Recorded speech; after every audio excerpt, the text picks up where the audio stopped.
Alright, everyone, let's talk Andrew Yang. Now, he's not someone I would vote for. And I was never a Yang supporter in the first place. I've been Bernie all the way. But Andrew Yang has a loyal following. He has a presence online, on social media. He has a lot of grassroots support and donor support out there. So I think it's important to just go over my thoughts about him and his relationship with the Asian American community. So the big news is Andrew Yang recently stated in an interview that he supports the spirit of what Bernie's trying to accomplish, which is Medicare for all, but says outlawing private insurance in a short period of time is too disruptive. Now that's a big no-no from me, especially if you're a progressive, if you're a leftist, or if you simply don't want yourself or others to be drowned in medical debt or can actually get medical care when you need it. This is really troublesome. The whole point of having a Medicare for all single-payer system is to be disruptive. It will and has to eliminate private insurance. The whole point of private insurance is profit. It's run like a business. They'll raise costs on consumers, deny coverage, and so on, and that's how they make money. We have 30,000 people dying every year due to the lack of health care. We have 87 million individuals who do not have health insurance or are underinsured. We have 500,000 medical bankruptcies a year, and you might have seen these terrible and tragic stories in the news or on the internet of people racking up medical debt simply because they couldn't afford treatment, even though they had medical insurance.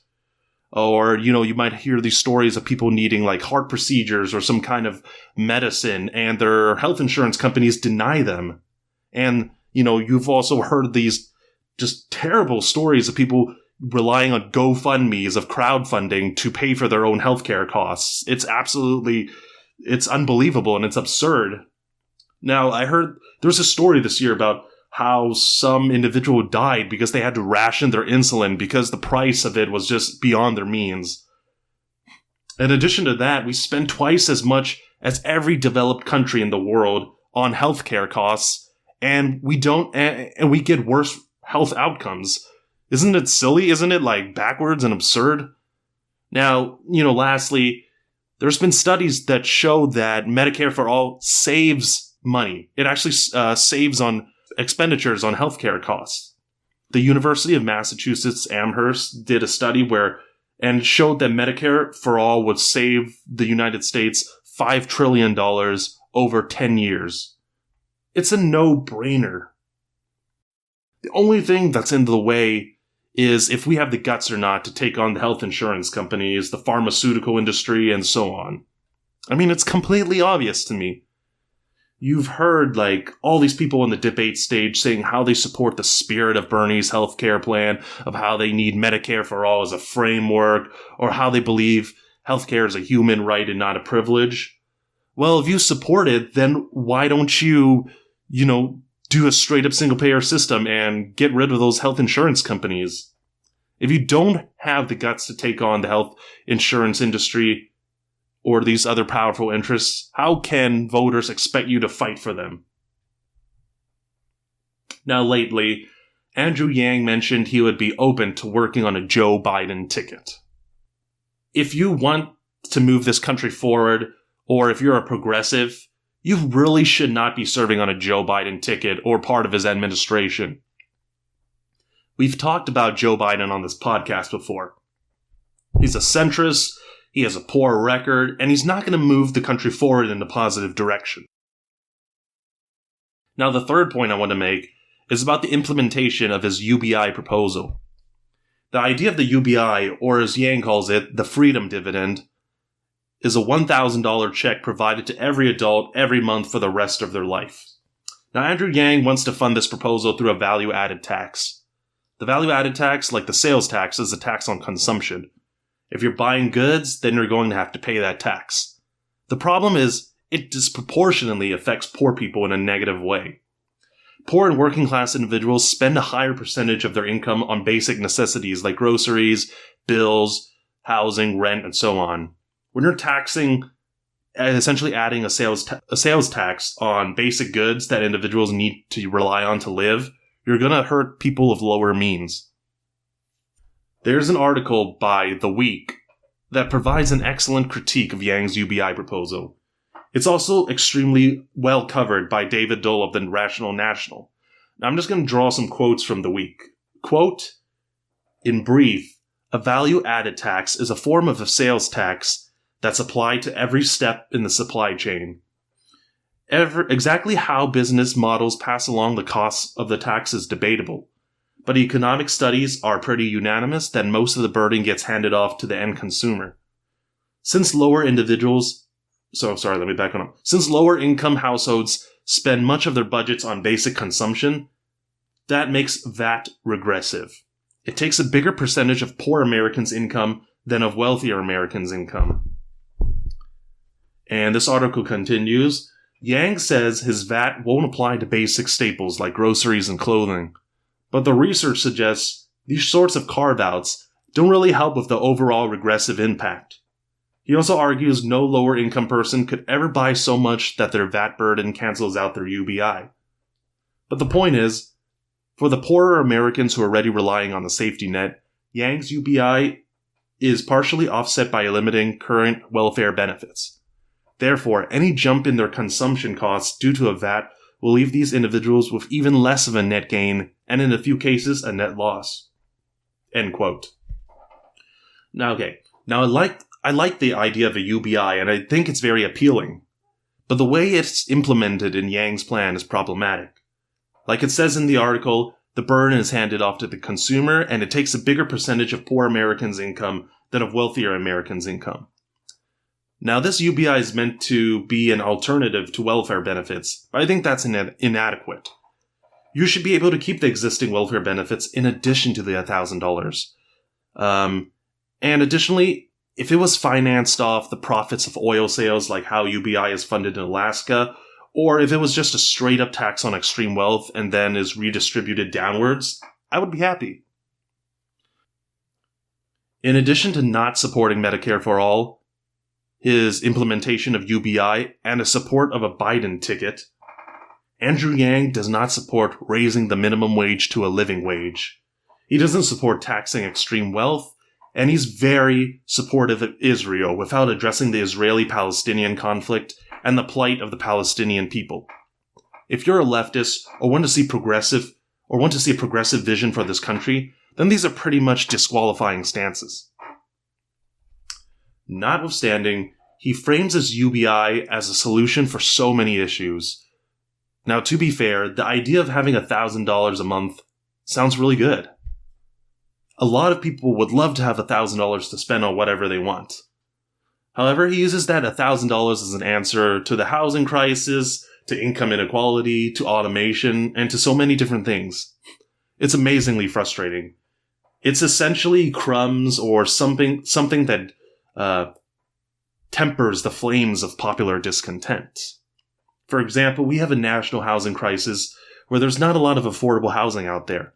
And especially if you're from San Francisco, New York, Seattle, Los Angeles, or any big metropolitan area or some big city, chances are your rent is going to be ridiculously high. In a recent town hall event, Andrew Yang frames his $1,000 freedom dividend as a solution to high rent. He literally told people to find a new landlord or to combine your savings with other friends to get a new place if your landlord is raising rent on you and it's become unaffordable. Now, additionally, Andrew Yang says his freedom dividend will be a cushion or some kind of band-aid that will ameliorate against the social effects of automation, the social costs of automation. Now, automation is a big problem and will put a lot of Americans out of work. I appreciate that Andrew Yang is one of the few, if not the only candidates that is talking about this issue. It's an important one. However, I find that this proposal of the UBI is wholly unfit to solve the crisis at hand. You can't decry the negative effects of automation without a critique of capitalism. The UBI is just a means to soften up the consequences of the automating away of jobs. and it's not meant to boldly tackle the capitalist system that uses automation as a way to cut labor costs and to drive up profit.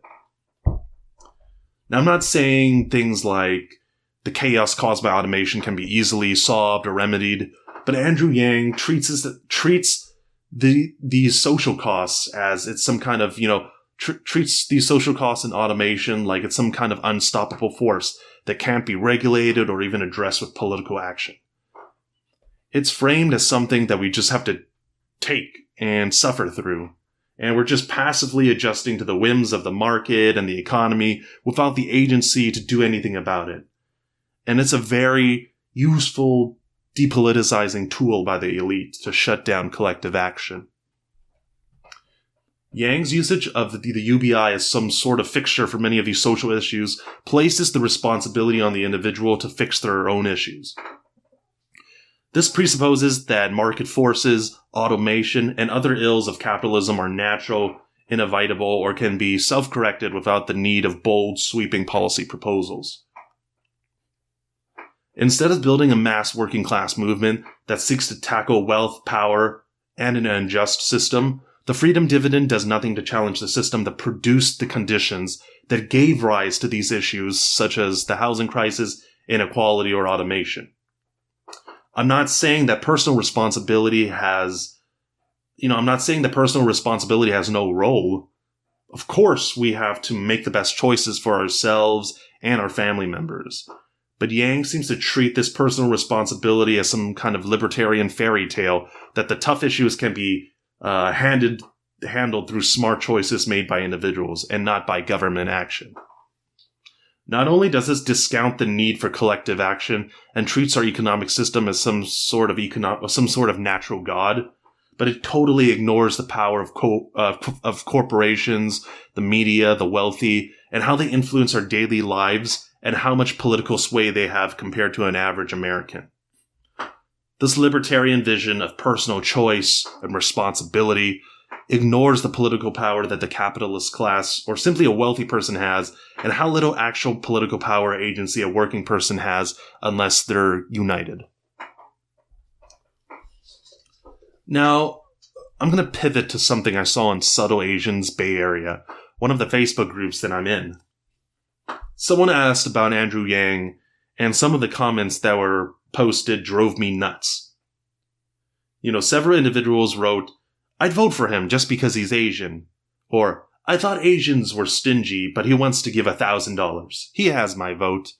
Or, "He's dope. At the very minimum, people should agree he's asking the right questions, especially on economic measurements." I feel like the choices of him winning are quite slim, but he's one of the only candidates at least attempting to tackle the 21st century problems that got Trump elected in the first place. #YangGang2020. Now, there's this one other person that replied to me on Facebook and wrote, Currently, these middle Americans live in decaying cities with non-existent job markets while living off of welfare and disability benefits. To make things worse, young people who grew up in these towns attend colleges in New York, San Francisco, Chicago, etc., and never return back to their home cities, overrun with drug abuse, a young talent shortage, and irrelevant skill set, and living off welfare. These middle American cities are literally decaying, so UBI is meant to address this phenomenon. Relating it to rent prices would actually only address a small fraction of what it's ultimately meant to solve, end quote. Okay, that was a really long quote. Now another individual commented on the Facebook message and said, "Thanks everyone, so many thoughtful responses. If he lasts until the primaries in California, I'm going to vote for him, for all the reasons you all mentioned already, especially that he at least attempts to be forward-thinking and actually tackles the issues that will come up down the road. After binging on his interviews on YouTube, I also liked how he's a problem solver. You ask him a question, he gives you an honest, straightforward answer. No nonsense, no political jargon. To be honest, I'm so sick and tired of many in the Democratic Party playing identity politics in national elections. They really have no clue why they lost in 2016. Okay, holy crap. These responses make me cringe so hard. Okay, on the one hand, it's kind of up to us to educate each other and persuade and promote our candidates and show why this or that candidate is the best. But some of these comments are just absolutely ridiculous. Now, to be fair, many individuals just haven't learned about Bernie yet, or maybe they've just started learning about politics and they just gravitated towards Andrew Yang. Now, but some of these comments are so straight up laughable, especially those about voting just because Yang is Asian or you just want the $1,000. I mean, this is kind of the no stakes politics I mentioned in the past. You're kind of just voting on a whim and don't have a stake in the game or cannot be bothered to think of the immense problems that we have in the country. Now, I suspect that his appeal to the millennial Asian American community is as apparently authentic, and I put authentic in quotes, authentic experiences. People like that he went to Chinese school, he works in tech, he plays computer games, he's social media savvy, he had immigrant Taiwanese parents, and so on. Now, it could be understandable why people feel drawn and connected to him. Sometimes people think and feel that if someone looks similar or has similar experiences, they're more likely to have similar values or beliefs. But authenticity and identity are no substitute for policy and politics. Plus, we can always go on about authenticity and what constitutes supposed good or authentic Asian experiences. That's going to be a muddy discussion. So we got to focus on the policy and the politics. Furthermore, Yang presents himself as a wonky, technocratic candidate that wants America to think harder. He frequently brings up statistics, he's sharp, he's charismatic, and wants to drive America forward using technology, science, and math. It's not left, it's not right, he says, it's forward. Now, like Warren, he confidently states that he has plans and proposals that are ready to tackle the issues at hand. This sort of technocratic, educated, I've got a plan posturing seems to jive real well with younger Asian Americans, like those in Subtle Asian's Bay Area, many of which are professionals, software developers, and engineers. This sort of professional or creative class highly values meritocracy because they owe their current position to grit, determination, skill, or smarts. Andrew Yang is the perfect representation of this because he's an Ivy League educated, technologically savvy, and focused candidate that these young professionals see in themselves. It's no wonder many young Asian professionals are supportive of him. Now, there's one comment that I mentioned about tackling the issues that got Trump elected. That's fair enough. Andrew Yang has been getting former Trump supporters into his camp. He is acknowledging the damage automation and what normal everyday Americans are facing. But these issues require big reforms and policy proposals. Bernie Sanders has the understanding that there is class antagonism between those at the very top and the rest of us. He understands that the game is rigged, and the corporations and the wealthy control our political and economic life. So if you're talking about the actual policies that display an understanding that the system is rigged, it has to be Bernie. And then there's that one comment about how UBI is meant to address the issues of urban decay. That's just a vast oversimplification of the problems existing in our society. Instead of redistributive measures, progressive policies, and an organized class-conscious working-class movement ready to challenge the powerful, people think that this UBI will be some kind of godsend cure-all remedy. I don't even know what to say up to the comment about, quote, that he at least attempts to be forward-thinking and actually tackle the issues that will come up down the road. After binging on his interviews on YouTube, I also liked how he's a problem solver. You ask him a question, he gives you an honest, straightforward answer. No nonsense, no political jargon. TBH, I'm so sick and tired of many in the Democratic Party playing identity politics in the national election. They really have no clue why they lost in 2016, end quote. I mean, come on. Have you not seen Bernie Sanders interviews? That guy's as clear as day. He won't give you some circular answer with some kind of slick political gibberish, but actually says a yes or no answer. Now, the comment about identity politics is fair, and I agree with it. But who is the candidate that seeks to build a mass, diverse grassroots movement? The candidate that said he'll be the organizer-in-chief? Come on, man, that's Bernie Sanders. Anyways, if it isn't clear, I'm not a big fan of Andrew Yang. He's a right libertarian whose main problem is assuming that individuals can make the best choices for themselves once they receive that $1,000 per month UBI check. He's not progressive. He doesn't support raising the minimum wage to a living wage. Doesn't want to abolish private insurance. He rightfully calls out the economic injustice faced by many in our country, but is unwilling to challenge the system that produced it. I think he's a genuine guy. He's funny and sometimes well-spoken. He has talked about automation and the decriminalization of all drugs, which are all important topics. But at the end of the day, you know where I stand. I'm for Bernie and a vision for America that's based on equality, justice, and compassion.